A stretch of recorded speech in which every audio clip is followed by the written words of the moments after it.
Queridos, paz e graça, como é bom estar aqui para gravarmos mais uma pré-aula. Hoje estou aqui para gravar a pré-aula de número 12, chegando no finalzinho, encerrando esse trimestre que foi maravilhoso. Foi maravilhoso estar com vocês durante esse período. Hoje nós vamos falar de uma lição muito boa. Você acredita que existirá um novo mundo, que existirá uma nova terra? É sobre isso que nós vamos falar, é sobre esse tema que nós vamos debater. É só um break, eu volto rapidinho para discutirmos esse tema.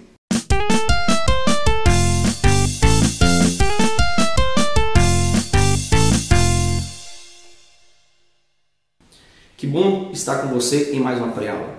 Nós somos da ADTO, Assembleia de Deus, Ministério de Teófilo Otônio. Estou hoje para gravar aqui a pré-aula de número 12. E a pré-aula de número 12 é um tema excelente para quem realmente ama a escatologia, para quem ama finais dos tempos. Hoje nós vamos falar na lição número 12, o mundo vindouro. Já a leitura bíblica em classe está em Apocalipse, que é a revelação de Deus a João, Apocalipse 21, o versículo 1 ao versículo de número 5. É importante você estudar, é importante você ler. Eu estou aqui indo viajar bem de manhãzinho, bem cedinho, estou gravando só a introdução. Nós vamos continuar lá no estúdio, porque eu perdi parte da introdução, deu um problema aqui no computador e eu perdi, mas eu vou gravar bem rapidinho só essa introdução para você não perder nada da lição. Eu amo a todos aqueles que nos ajudam, que nos seguem, que compartilham a lição, que deixam lá like. Quero mandar um abraço para o meu amigo Jadson, lá em Piauí, que entrou em contato conosco e fazendo perguntas, sempre mandando pergunta.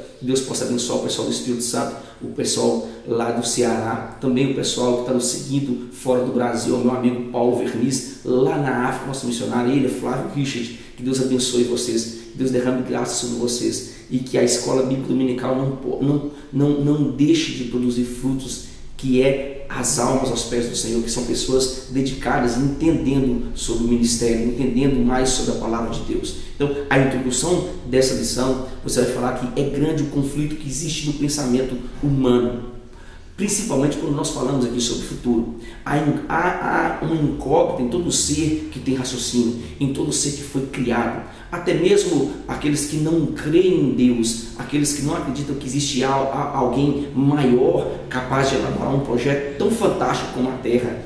Mas quando se fala em finais dos tempos, eles se esbarram nessa palavra. Por que eu estou falando isso para vocês? Porque eles apresentam diversas teses sobre o início, apresentam diversas provas que dizem ser prova quando se fala do início da criação. Por que não dizer no processo de evolução, como eles dizem? O próprio Darwin fala isso, eles acreditam no Charles Darwin, acreditam na teoria do Big Bang e em diversas outras teorias.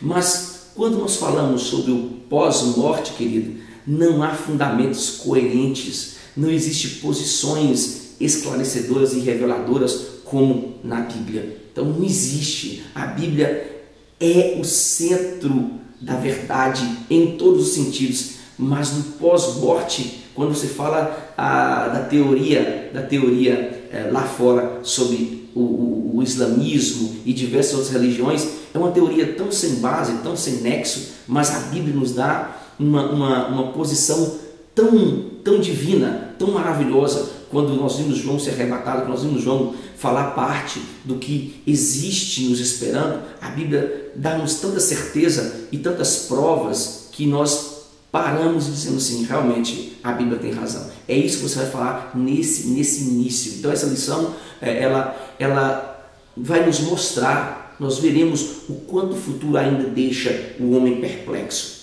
Enquanto o futuro deixa o homem sem atitudes centralizadas, sem atitudes analíticas, como as diversas teorias da existência que nos rodeiam.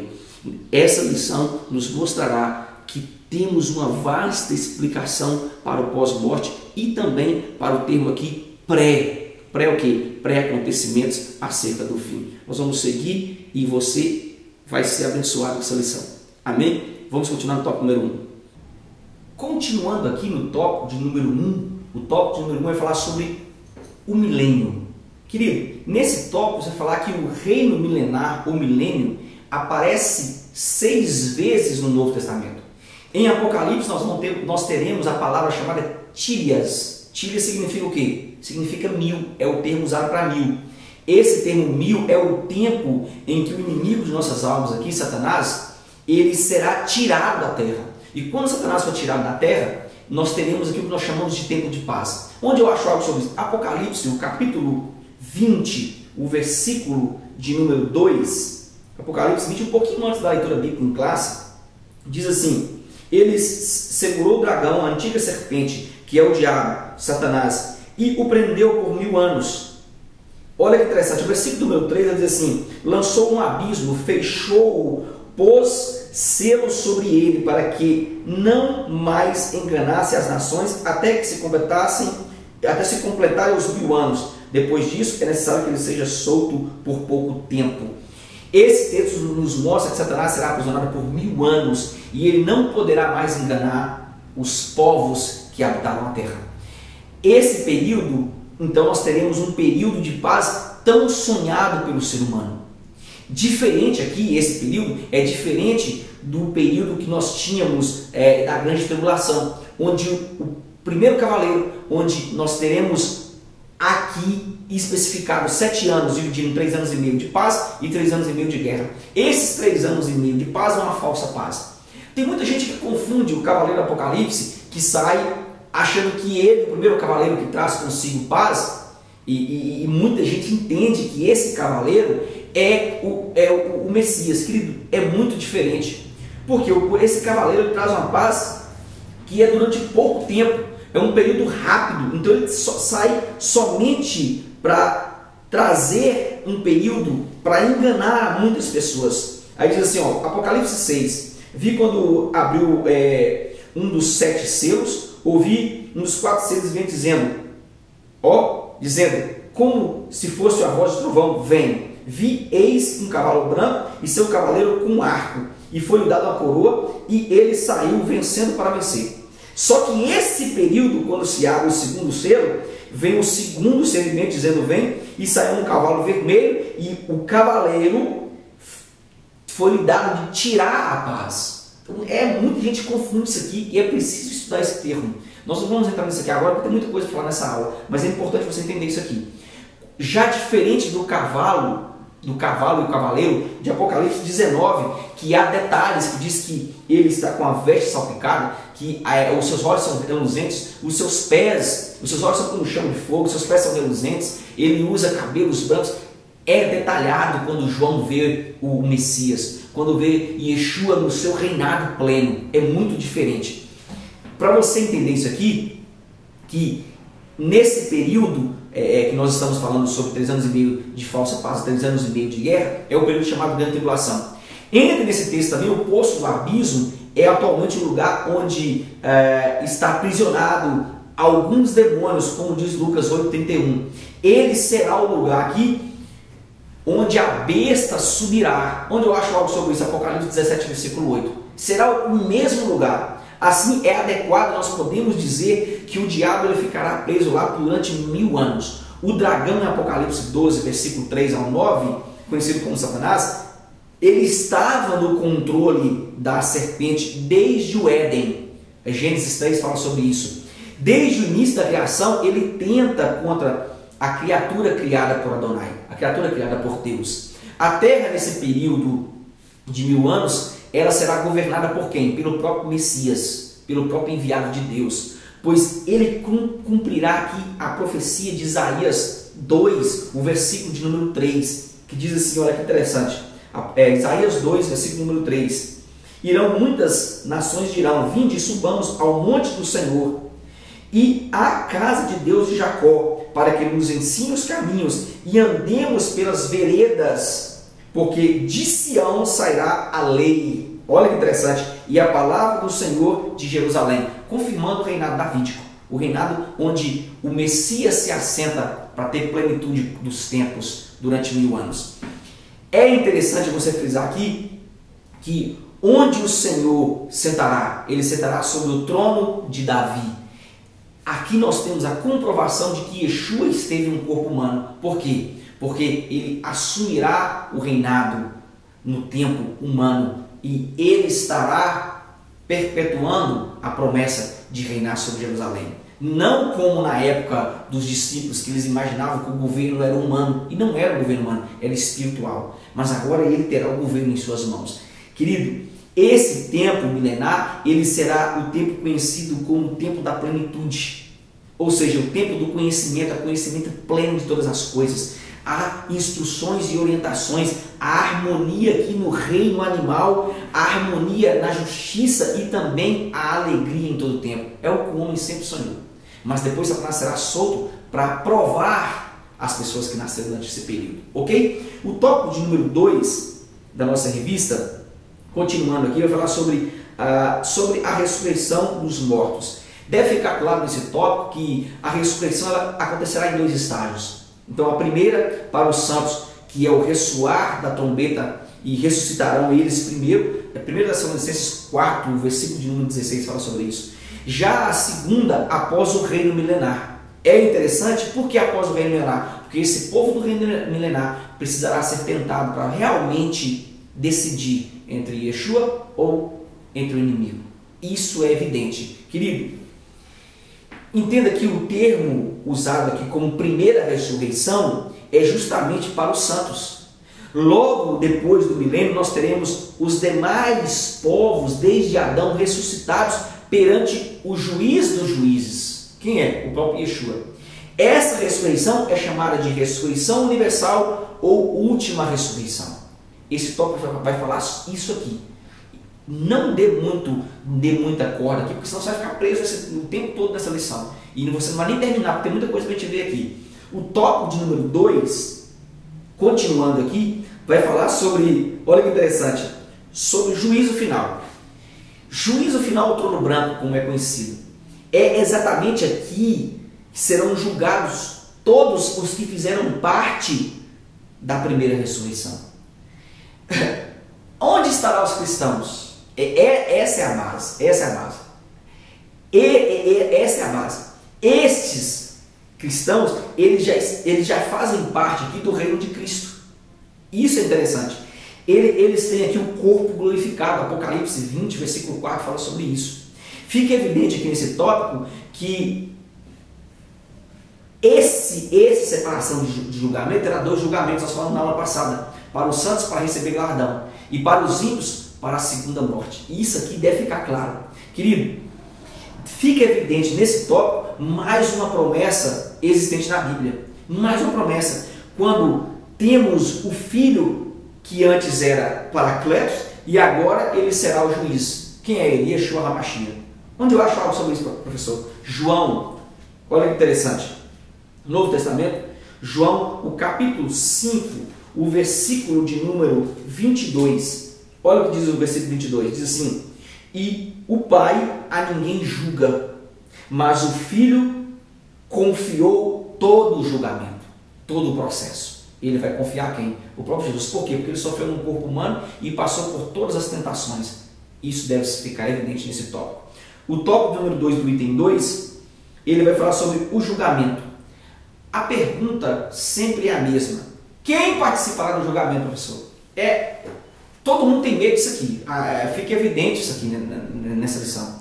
No julgamento estará aqui os mortos, Adonai e Yeshua como juiz a julgar todos os grandes e pequenos. Deve ficar evidente isso aqui. Que é um termo, esses grandes e pequenos, referente a status que divide a sociedade atual, que divide o pensamento humano atual e divide também o pensamento humano antigo, o pensamento humano que nós tínhamos aqui há tempos atrás. Por quê? Na época de Jesus tinha-se o status da filosofia, tinha-se o status da lei, o cerimonialismo. Hoje nós temos status de quê? Dinheiro. A mesma coisa que aconteceu lá está acontecendo agora. Então, nesse julgamento, nós teremos 2 livros: o livro da vida e o livro das obras. Por quê? Porque todos eles serão julgados pelas obras registradas nesse livro das obras. Quem não estiver aqui o nome no livro da vida nesse julgamento, ele já está condenado ao quê? Ao lago de fogo, como relata Apocalipse 20, o versículo de número 15. A tese aqui de aniquilamento total, ela deve ser desenraizada da nossa mente. Por quê? Porque nós temos uma afirmação na Bíblia que fala sobre isso. Marcos, ainda no Novo Testamento, Marcos, o capítulo de número 9, o versículo de número 47, diz o seguinte: E se os teus olhos te fazem tropeçar, arranca-o. É melhor entrares no reino de Deus com um só dos teus olhos, do que tendo dois seres lançados no inferno, onde não lhes morre o verme, nem o fogo se apaga. Há uma tese aqui filosófica, e nós vamos explicar um pouquinho mais sobre isso, que esse termo era equivalente ao lixão existente em Jerusalém, onde se jogava as carcaças de animais e era consumido fogo durante todo dia, e tinha alguns vermes em lugares onde o fogo não pegava. Mas no literal Jesus não estava falando sobre isso. Nós entendemos que há aqui comprovando que a eternidade ela existe tanto para quem está em Cristo como também para quem não está em Cristo. E isso deve ficar evidente.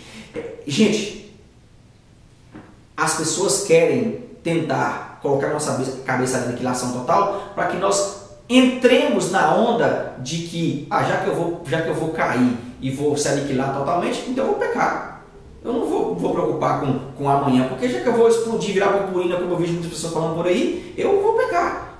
Querido, não vamos, já que é lógica, vamos ficar com a lógica que é evidente sobre o termo eternidade, tanto para quem é salvo como para quem não é, do que confiar em palavras humanas. Eu prefiro ficar com a Bíblia.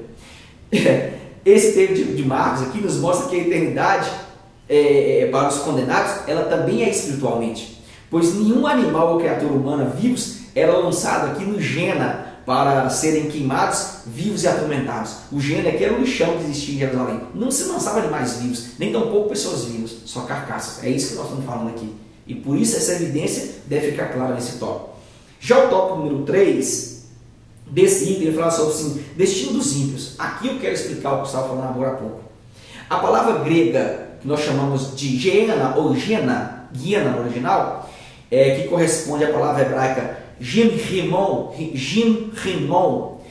significa Vale de Rimon, ou expressão Jim-Rivet-Rimon. O que é isso, professor? Vale dos filhos de Rimon. Josué 15, versículo 8, 2 Reis 23, 10 também fala sobre isso. Esse local é conhecido como Valdir Rabab. É um vale profundo e estreito ali no sul e no sudoeste de Jerusalém. O profeta Jeremias, ele predisse que esse vale se tornaria um lugar de matança para os judeus nas mãos de quem? Dos babilônicos, como julgamento de Deus pela sua maldade. Querido, Jeremias 7, versículo 30, 33, o 19, versículo 6 e 7 fala sobre isso. Segundo o erudito, um judeu, David Kinrin, ele fala que o vale foi mais tarde transformado num depósito de lixo da cidade de Jerusalém, e que o local ele servia de incinerador, onde se mantinha o fogo aceso para queimar o lixo. Tudo que fosse jogado ali seria completamente destruído até virar cinzas. É por isso que alguns filósofos e alguns estudantes, por que não dizer da atualidade, querem colocar esse termo aniquilamento total em nossa cabeça, dizendo que não, que sim, Jesus se referia ao Gena, mas se fosse referência ao Gena, Jesus tinha colocado um nome, e dele em nenhum momento ele colocou um nome, ele não fala sobre isso. Ou então ele fala sobre a porta do monturo, que era muito mais fácil falar no tempo dele, ele não falou. O tópico de número 3, continuando aqui na nossa revista, fala sobre a nova criação, Nesse tópico nós temos aqui um relato, por que não dizer, mais geral da felicidade da Igreja de Deus no futuro estado, pelo qual aqui parece ser mais seguro entender o estado celestial. Por que você fala isso, professor Elias? Querido, um novo mundo, só para você entender, ele se abre para a nossa visão quando nós passamos a estudar esse tópico. Diz assim, vi um novo céu e vi uma nova terra. Isto é, um novo universo, uma nova formação. Por quê? Porque nós supomos que o mundo seja composto tanto de céu como de terra. Pela terra nova, ou nova terra, podemos entender que um novo estado para os corpos dos homens, bem como um paraíso para nossas almas, foi criado. É por isso que ele diz em João, vou-vos preparar lugar, para onde eu esteja, estejais vós também. Então nós entendemos que ele criou este lugar.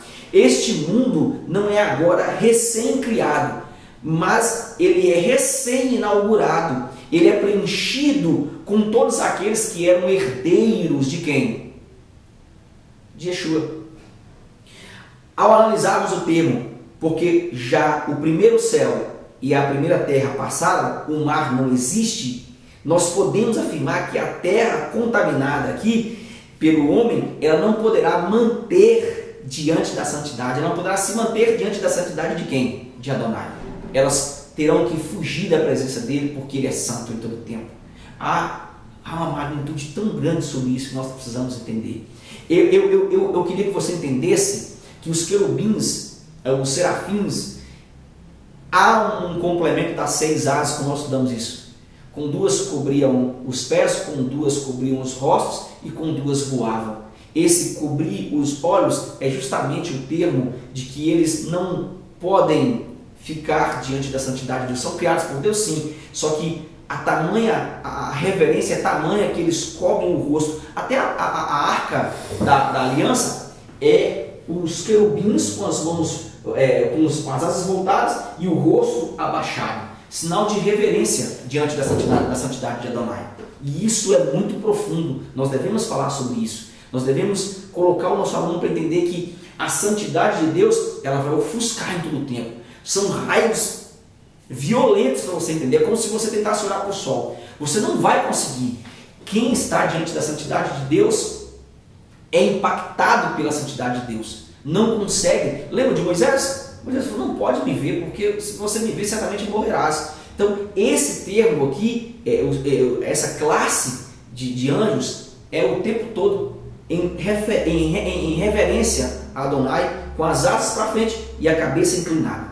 E isso nós podemos entender e nós podemos aplicar nessa lição.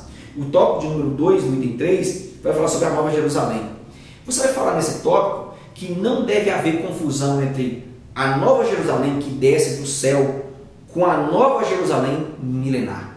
Enquanto a primeira, o sol, é o próprio Deus e não haverá mais morte nem choro, a segunda é só uma demonstração de paz e cumprimento do Messias sobre o trono de Davi. É diferente uma da outra. Deve-se ter muito cuidado aqui, querido, porque eu estou falando isso, com o texto de Apocalipse 21, versículo 2. Olha que interessante. Apocalipse 21, o versículo de número 2, ele diz o seguinte: olha, vi também a cidade santa, a Nova Jerusalém, que descia do céu, da parte de Deus ataviada como noiva adornada para o seu esposo. Querido, esse texto aqui nos fala da Nova Jerusalém. Esse contexto não é a igreja ataviada, adornada, mas sim o tabernáculo de Deus com os homens. Eu já vi pastores pregando nesse texto aqui, e um grande comentarista, porque não dizer o Matthew Henry, que é um grande comentarista, dizer que isso aqui é a igreja. Muito cuidado, que não é a igreja, é o tabernáculo de Deus para com os homens. Logo depois vai dizer assim: então ouvi grande voz que dizia do trono, eis o tabernáculo de Deus com os homens. A comparação aqui é adornada, ataviada, ou seja, a beleza é como a beleza de uma noiva, a entrada triunfal da Nova Jerusalém. E isso deve ser colocado, porque tem muita gente confundindo esse tema, até muitos pregadores famosos falando sobre isso aqui. Cuidado com isso aqui, cuidado. O tópico de número 3, caminhando para o final da nossa lição, vai falar sobre a eternidade dos salvos. Entenda, a presença de Deus com a sua igreja é a glória da igreja. Isso aqui é magnífico, gente. Se eu pudesse te pedir para dar uma glória a Deus, eu ia te pedir para você entender isso aqui. A presença de Deus com a sua igreja é a glória da igreja. É a glória da igreja. A presença de Deus com o seu povo no céu não será interrompida como aqui na terra. Olha que magnífico isso aqui, gente. Não será interrompida. Mas ele morará com a igreja continuamente. A aliança, o interesse e a relação que agora existe entre Deus e o seu povo serão preenchidos e aperfeiçoados aonde? No céu. Eles serão o seu povo. Suas almas serão assimiladas, anexadas a ele, cheias de todo amor, cheio de honra e de delícias em Deus. que é a sua relação com Ele e com nós. É a relação que Ele exige. Ele exige essa relação. Entenda?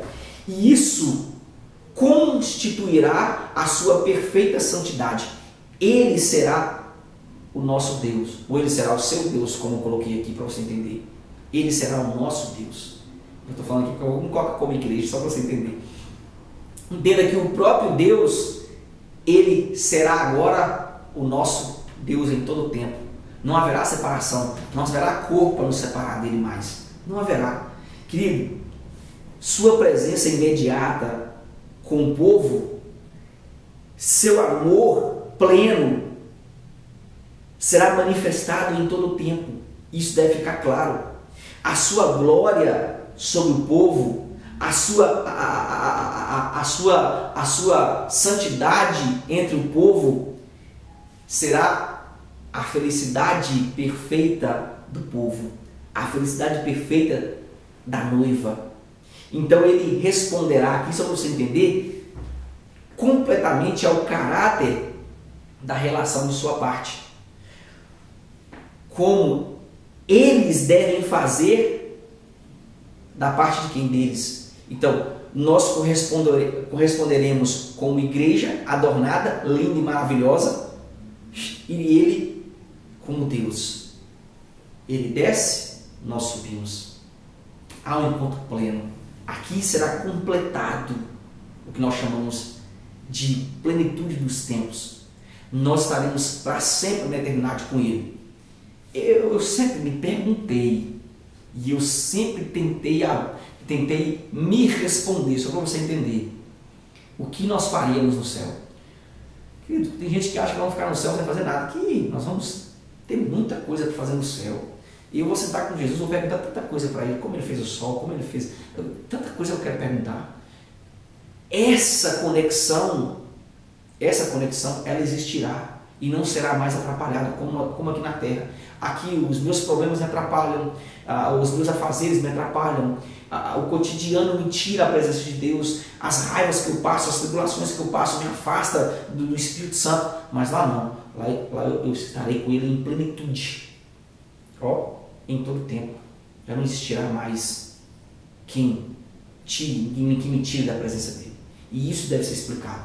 Espero que você entenda essa aula, espero que você ore por essa aula, espero que você entenda que é preciso muita oração e muita revelação de Deus em Apocalipse, porque tem coisas em Apocalipse que só Deus pode nos revelar.